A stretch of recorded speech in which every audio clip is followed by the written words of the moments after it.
If I asked you about bad movies, would you have an opinion? Yeah, I made a bunch of them. You've made a bunch. A bunch of them. I don't think so. No. I've made a bunch. No. That's because I spent more money than you. To me, I would say I'd say I made 2 or 3 of them. But actually, the one that everyone always calls me out on being the bad one. So, Mike Binder, what's your one bad movie? That I made? Yeah. Well, it's funny because if people call me out and whenever I see someone's writing about me, they'll say, this guy actually made Blankman, but it's not a bad movie. And it's aged really well, and people love it. Right. And when we made it, the studio thought they had a huge hit. Right. Because it tested so well, and audience loved it, and it was just so funny. And Damon Wayans and David Allen Grier were the stars of In Living Color at the time. Right. And they were the 2 funniest guys at that time. It was before Jim Carrey really They launched it. They did their movie reviews together, and they had a bunch of they were a great comedy team, and they were so funny in Blankman. And the studio was sure they had a hit. And they spent a lot of money on the movie. Right. And it came out and it died. It died. And it was so funny because Damon wanted to do Handyman, which was a character on In Living Color, which was a great character, one of his most famous characters. Right. And he couldn't get the rights to it, right? So he made up Blankman.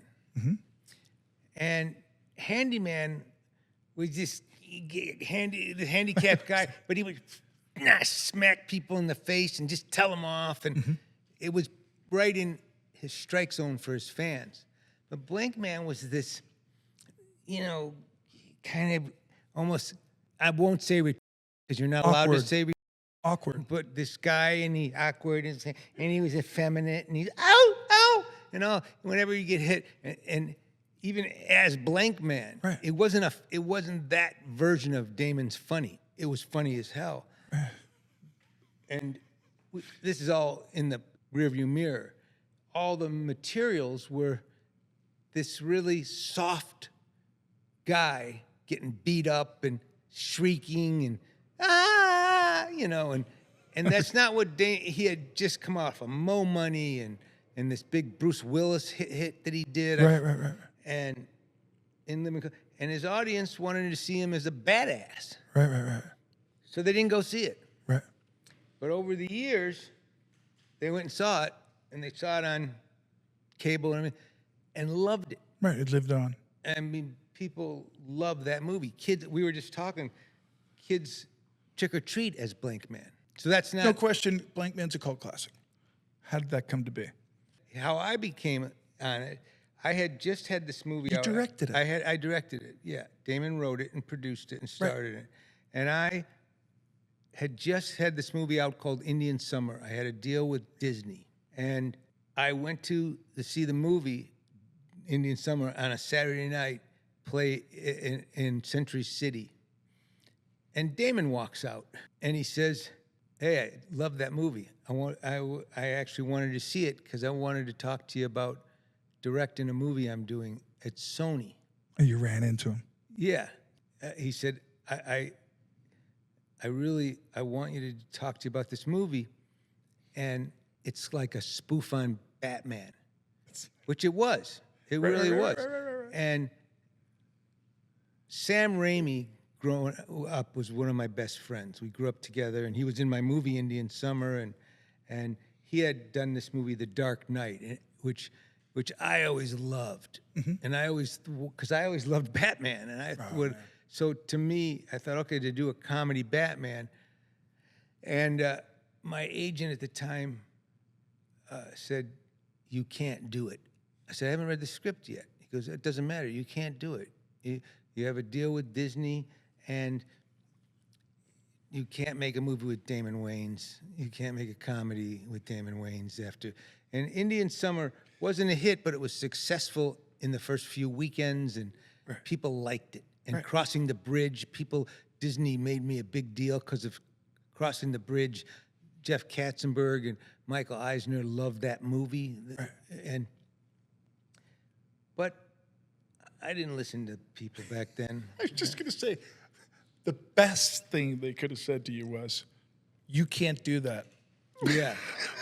So I thought, you know what? It's like producing a friend's album.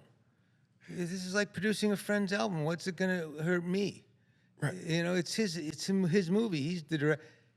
Movie came out and tanked. I went into movie jail for 3 years. Damon made 5 other movies in the meantime. And my agent was like, I told you this was going to happen.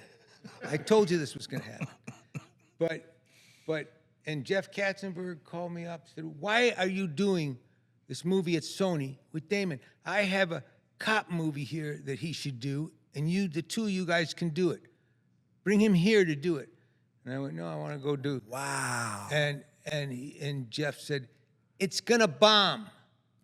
It's going to bomb, and the cop movie is what he should be doing and what you should be doing. And I went, okay, thanks for sharing. Jeff Katzenberg. What does he know? Yeah, I still The say Eighth Dwarf. I right? still Get it? say that. Remember that? Yeah, Remember that? yeah. Eighth Dwarf? No, I don't remember. Shh. No, don't tell that story. Don't tell that story. I don't know that story. Jeffrey Katzenberg got upset with Oh. a relative of mine. Oh, that's right. I do remember that and they story. spouted off into trades many years ago, decades ago. I remember this. I was at Disney at the time. The Marrying Man. And my brother was quoted, I think, in Variety or something. I don't know what it was. Some trade rag. Not Variety. Variety's terrific. Ding. But Alex's responsive quote to like some criticism, I guess, by Katzenberg publicly was, oh, well, I'm not really interested in what he thinks of me. I'm more interested like in what his gardener thinks of me. And he goes, because this guy, you know, he's like the 8th dwarf, greedy. That's great. And that was published in the trades. No, I remember. And exactly.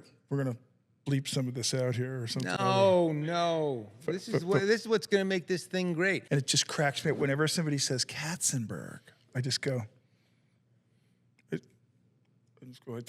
because I'm seeing him gardening or something. You know Oh what I no, mean? he was real hard on me. He said, "Don't do this," and then he dropped me. You know, and he just, you know, it was funny, but it's okay. He did his thing, I did mine, and you know, he's worth billions, and I've got several $1,000s in the bank. You're on one bad movie podcast. Hey, there's nowhere else to go from here, bro. There's nowhere to go.